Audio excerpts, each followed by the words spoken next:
नमस्कार बंधुरा मिठाई फूड क्रिएशने आपनादेर सबाइके स्वागत। आज आमी बानिये देखाबो सेरा स्वादेर फुलकपि आलू और पनिरेर डालना। खूब साधारण एकटी रान्ना किन्तु खेते हय असम्भव सुंदर। ताहले आसुन देखे नेওয়া যাক रान्नाटी आमी किभाबे करछि। एखाने आमी दुटो माझारी साइजेर फुलकपि निये निয়েছি আর নিয়ে নিয়েছি এখানে 500 গ্রামের মতো একটা পনিরের কিউব। এবার আমি প্রথমে ফুলকপিটাকে একটু ভাপিয়ে নেব। একটু গরম জল করে নিয়েছি আমি একটা স্টিলের কড়াইতে, তাতে আমি একটু নুন দিয়ে দিয়েছি। এবারে সমস্ত কেটে রাখা ফুলকপিগুলো আমি এই জলের মধ্যে দিয়ে দিলাম। এবারে 2-5 মিনিটের মতো আমি রাখবো। তারপর আমি একটা স্ট্রেনারে সমস্ত ফুলকপিগুলো ভাপিয়ে তুলে নিচ্ছি। সমস্ত ফুলকপি ভাপিয়ে তুলে নেওয়া হয়েছে। এবার আমি পনিরগুলোকে টুকরো করে কেটে নিয়েছি, একটু সাইজটা বড় করেছি। এবার দিয়ে দিচ্ছি পরিমাণ মতো নুন, পরিমাণ মতন হলুদ গুঁড়ো দিয়ে আমি সমস্ত ফুলকপিগুলোকে নুন হলুদের সাথে ভালো করে মাখিয়ে নিচ্ছি। এবার আমি এখানে একটা স্টিলের কড়াই নিয়ে নিয়েছি, তাতে আমি দিয়ে দিচ্ছি সর্ষের তেল। সর্ষের তেল দিয়ে আমি এবারে অল্প অল্প করে পনিরের টুকরোগুলো ছেড়ে হালকা লাল লাল করে একটু ভেজে নেব উল্টে পাল্টে। সমস্ত পনিরের টুকরোগুলো আমি উল্টে দিচ্ছি। এইভাবে আমি সমস্ত টুকরোগুলোকে ভেজে একটা ছাঁকনিতে তুলে সব আমি একটা প্লেটে ট্রান্সফার করে দিচ্ছি। সব পনিরগুলো আমার ভাজা হয়ে গেছে। এইভাবে নেক্সট ব্যাচের পনিরগুলো আমি একইভাবে ভেজে নিয়েছি। এবার পনির ভাজা তেলে আমি ফুলকপিগুলোকেও ছেড়ে দিলাম। হালকা উল্টে পাল্টে নেড়ে চেড়ে একটু গোল্ডেন যখন কালার হয়ে গেছে তখন আমি সমস্ত পনিরের পাশে তুলে নিলাম। এবার ফুলকপি পনির ভাজা তেলে আমি আগে থেকে কেটে রাখা ডুমো করে আলুগুলো ছেড়ে দিলাম। আলুগুলোকেও লাল লাল করে আমি ভেজে সমস্ত আলুগুলোকেও তুলে নিলাম। এবারে আমি একটা মশলা করে নেব।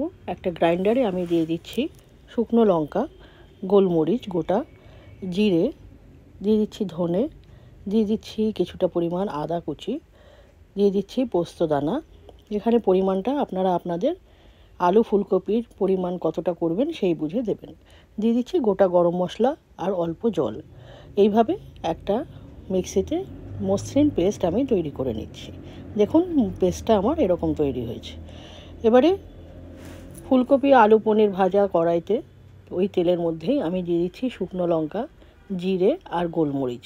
এই আমি ফোড়ন দিলাম। ফোড়ন দিয়ে আমি খুব ভালো করে একটু ভেজে নিয়ে দিয়ে দিচ্ছি 1 চামচ পরিমাণে একটু পেঁয়াজ বাটা আর দিয়ে দিচ্ছি একটু 2-3 কোয়া রসুন বাটা দিয়ে আমি এবার যে মশলার পেস্টটা করেছিলাম সেখান থেকে আমি বড় 2 চামচের মতন একটু মশলা দিয়ে দিলাম। এর মধ্যে সামান্য জল দিয়ে দিচ্ছি। এবারে জল দিয়ে মশলাটাকে আমি খুব ভালো করে কষিয়ে নেব। দিয়ে দিচ্ছি এখানে পরিমাণ মতন নুন, পরিমাণ মতন হলুদ গুঁড়ো।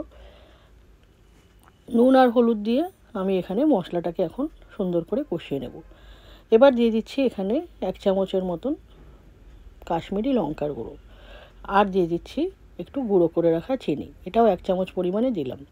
পরিমাণটা আপনারা আপনাদের ঝোলের পরিমাণ বুঝে কম বেশি করে নেবেন। দিয়ে দিচ্ছি এখানে একটা টমেটো পেস্ট। টমেটো পেস্ট দিয়ে সমস্ত মশলার সাথে ভালো করে মিশিয়ে বেশ কিছুক্ষণ আমি কষিয়ে নিয়েছি। এবার আমি এখানে দিয়ে দিচ্ছি, যখন তেলটা ছেড়ে এসেছে মশলা থেকে তখন আমি দিয়ে দিলাম এখানে পরিমাণ মতন গরম জল। গরম জল দেওয়ার পরে দেখুন এবার ফুটতে আরম্ভ করেছে ঝোলটা। এবার আমি এই সময় দিয়ে দিচ্ছি ভাজা আলু আর ফুলকপিটা। আলু ফুলকপি দিয়ে দিলাম ঝোলের মধ্যে। দিয়ে এবার বেশ কিছুক্ষণ আমি এখানে একটু সময় ঢাকা দিয়ে রেখে দেবো যাতে আলু ফুলকপিটা ভালোভাবে সিদ্ধ হয়ে যায়। বেশ কিছুক্ষণ ঢাকা দিয়ে রাখার পরে আমি এখন তুলে দিলাম ঢাকনাটা। এবার আমি শেষে এখানে দিয়ে দিলাম পনিরের টুকরোগুলো। পনিরের টুকরো দিয়ে আমি খুব বেশিক্ষণ ফোটাবো না। আলু ফুলকপি আমার আগে থেকেই সিদ্ধ হয়ে গেছে। এবার আমি শেষে এখানে দিয়ে দিচ্ছি 1 চামচের মতন ঘি আর দিয়ে দিচ্ছি 1/2 চামচের মতো গরম মশলা।